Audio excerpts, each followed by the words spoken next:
Hello guys welcome to my video. आज चाहिँ म यस भिडियोमा हालसालै रिलिज भएको नयाँ नेपाली मुभी उनको स्वेटरको रिभ्यू गर्न जाँदैछु। यो मुभी चाहिँ अस्ट्रेलियामा अस्ति भर्खरै बिहिबार रिलिज भएको छ अनि आजसम्म हेर्दाखेरि चाहिँ यसले अडियन्सहरूबाट एकदमै राम्रो रेस्पोन्स पाएको छ। मैले पनि यो मुभी हिजो भर्खरै हेरेँ। सुरुबाट स्टार्ट गर्दाखेरि चाहिँ मलाई अहिलेसम्म एकदमै याद छ कि यो मुभीको एकदमै पहिलो गाना फुल भन्नेको 2 मिनेटको भिडियो चाहिँ काठमाडौँ टिमले आजभन्दा ठ्याक्कै 1 वर्ष अगाडि रिलिज गरेको थियो। यो मुभीको त्यो गीत सुन्दाखेरि चाहिँ मलाई यो मुभीले एकदमै धेरै एक्साइटमेन्ट लेभल चाहिँ एकदमै धेरै इन्क्रिज गरेको थियो, किनभने यस मुभीमा थिए Bipin Karki, one of the greatest actor र मेरो फेभरेट एक्टर बिपिन दाई भएपछि त झन् मुभीमा हो भन्ने एउटा उत्सुकता, एउटा कहिले हेरौँ भन्ने नै भएको थियो। अनि त्यही कुरा गर्दा गर्दै मुभी चाहिँ अस्तिको हप्तादेखि रिलिज भयो र यो मुभीले एकदम राम्रो अडियन्सहरूबाट एकदम राम्रो सपोर्ट र सबैजनाले मन पराइरहनु भएको छ। मैले नि यो मुभी हिजो भर्खर हेरेँ अनि मुभीको कुरा गर्नु पर्दाखेरि चाहिँ मुभी एकदमै राम्रो बनेको छ। एउटा एकदम मन छुने कथा, एकदम त्यहाँ जहाँ फिल्म भइरहेको छ त्यही संसारमा पुर्याउँछ हामीलाई यो मुभीले।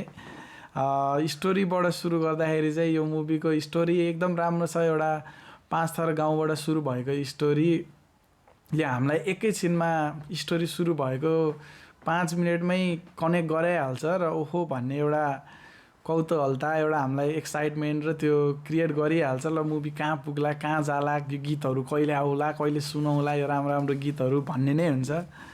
अनि यो मुभी त्यसरी जाँदै गर्दाखेरि चाहिँ मुभीको एउटा एकदमै राम्रो पक्ष भनेको चाहिँ मुभीको कथा हो र स्क्रिन प्ले हो। जुन स्क्रिन प्ले चाहिँ यस्तो तरिकाले लेखिएको छ कि एउटै प्याटर्नमा चाहिँ स्क्रिन प्ले चल्दैन। एउटा जुन पनि त्यो स्क्रिन प्लेहरू चलिराख्दाखेरि चाहिँ त्यहाँनिर कतिवटा कथामा त्यो लेयर र सम्भावनाहरू एकदमै धेरै देखिन्छ। जुन कि बिपिन दाईको क्यारेक्टर भयो, त्यही माथि फिल्मको आखिरीमा एउटा त्यो बिपिन दाईको फ्यामिली, बुवा मम्मीहरूको क्यारेक्टरहरू भयो, त्यो सबैजना क्यारेक्टरमा धेरै आर्क र एकदमै धेरै सेडहरू देखिन्छ। अब स्टोरीको कुरा त त्यो भयो। अनि अब पर्फर्मेन्सको कुरा गर्दाखेरि चाहिँ सबैजना एक्टरहरूले एकदमै राम्रो प्रस्तुति दिनुभएको छ।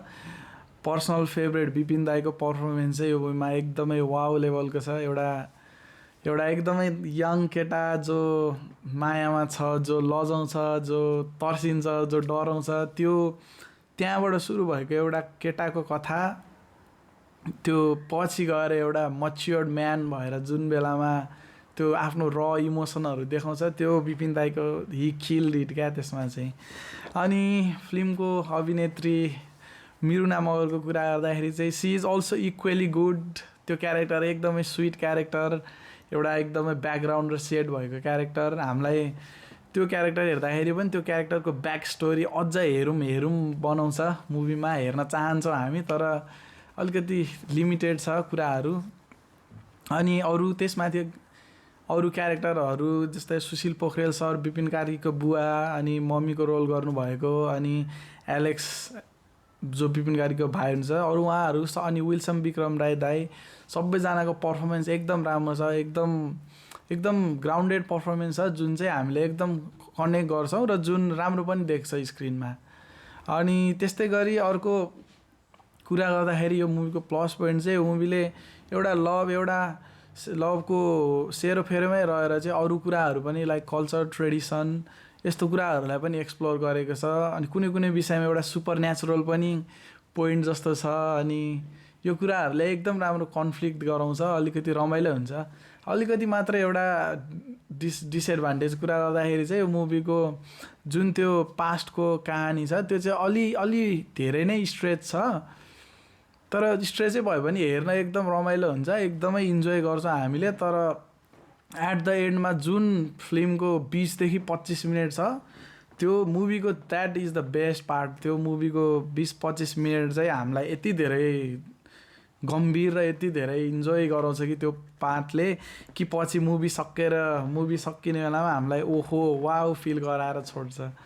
अनि त्यो मुभी सकिँदाखेरि चाहिँ मलाई चाहिँ एउटा कस्तो फिलिङ आएको थियो भन्दाखेरि चाहिँ त्यो ब्लास्टको 20-25वटा पार्ट चाहिँ छिटो छिटो देखाएर अगाडि कहानी बढाउनु भन्दा बरु त्यो बिचको त्यो पास्टको लभ स्टोरीको कहानीहरू चाहिँ अलिकति 20 देखि 25 मिनट कटाएर बरु त्यो लास्टको पार्ट चाहिँ अझ धेरै हेरौँ हुन्छ भनेपछि मुभीका राइटर तथा डिरेक्टर नवीन चौहान दाइले चाहिँ एकदमै राम्रो राइटिङ छ उहाँको। यो स्टोरीमा अरू कुराहरू पनि धेरै कुराहरू एड गरेर यो स्टोरीलाई अझ धेरै कम्प्लेक्सिटी बनाउन सकिने देखिन्छ। स्टोरीको त्यो लेयरहरू हेर्दाखेरि पनि एकदम मजा आउँछ। त्यही हो ओभरअल रिभ्यू गर्दाखेरि चाहिँ this movie is good movie. I will give 4 stars to this movie. हालसालै चलिरहेको बनिरहेको नेपाली मुभीहरूभन्दा धेरै राम्रो मुभी बनेको छ। सबैजनाले एकचोटि हेर्नै पर्ने मुभी बनेको छ। पर्फर्मेन्स वाइज सबैजनाको राम्रो छ। This movie is very much good. Thank you. Keep watching Nepali.